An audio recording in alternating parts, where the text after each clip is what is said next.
Madam Director, for being here today.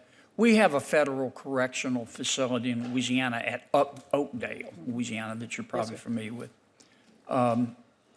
We're having huge staffing problems, which doesn't make sense in light of my state's unemployment rate, which relative to other states is very high. Would you mind if I contacted your staff and talk about that and see what help we can get? I think part of the problem is in the bureaucracy. Would that be okay? Sure, but I can tell you, Senator, that right now Oakdale is staffed at 94%. It's not about 94.8%. And they're down 30 positions. I kind of had a thought you might raise this. They're down 30 positions. About half of that is correctional officers. And one of our problem with filling our positions is that when I indicated we doubled our size. Let me stop you. Okay. I want to have a very good long meeting with you. I will give you lots of information. Okay. All right. Because I have a couple of other questions. Okay. What is, in your opinion, is justice? Ooh, that's a heavy question. I would assume that that people are treated fairly and that fair and equitable consequences occur if one violates the rights of another, and we should be able to anticipate that and expect that from our system. Well, when somebody, to me, justice is when someone gets what they deserve. Right.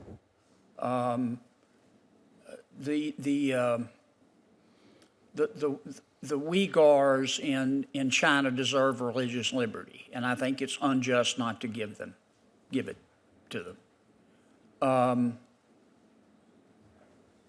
In terms of crime and punishment, a wrongful act, do you think we should view that as a sickness that should be cured, or a consequence, or a wrongful act, the consequence of which deserves punishment?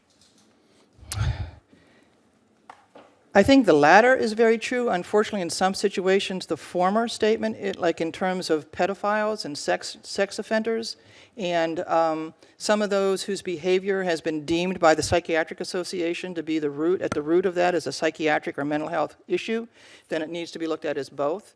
But either way, the consequences should match the offense. Okay. Tell me the best procedure in your judgment, and you've got a lot of experience, and I can tell from your testimony today that you know what you're talking about. I think most people would agree that justice sometimes needs to be tempered with mercy. I agree. In the federal prison system, how best do we do that? And who should do it?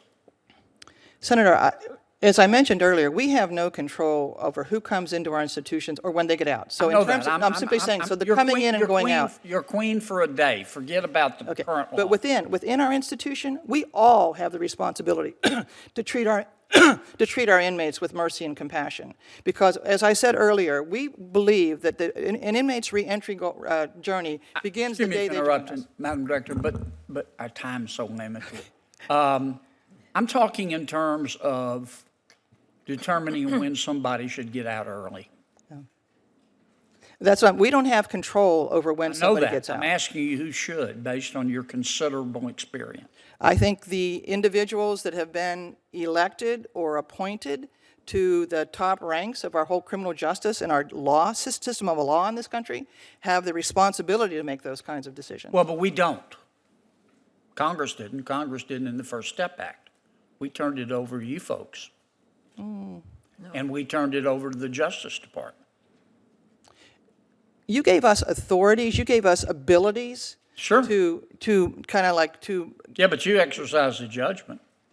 Well, but that's right. But that judgment is very much driven by specific parameters within which we have to work. They're very vague. Okay. I'm not sure I'm going to be able to answer this in an acceptable manner to you, Senator, because I think you know. Okay, let me just hit one last lick on Jerry Epstein, and how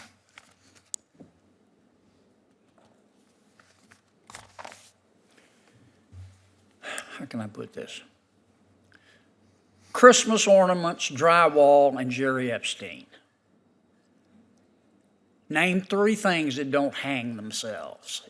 That's what the American people think. That's what the American people think. And they deserve some answers. And I know that you're not in charge of these investigations, Yes, sir. but you talk to the people who are.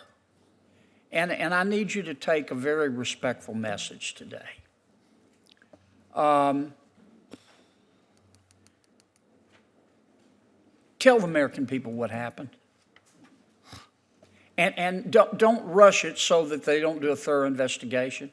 But you and I both know they can make this a top priority and get it done more quickly than they normally would. They need to do that. And I'd like you to deliver that message. I agree with you, sir, but I have no control. I mean, I can pass along the message, but the FBI and the Inspector General's office work on their own time frame. But I will definitely give you their message, because I want the investigations completed as soon as possible, too, so that we can act. I have a feeling you know how to be firm. A little bit. Okay, thank you. Thank you, Senator.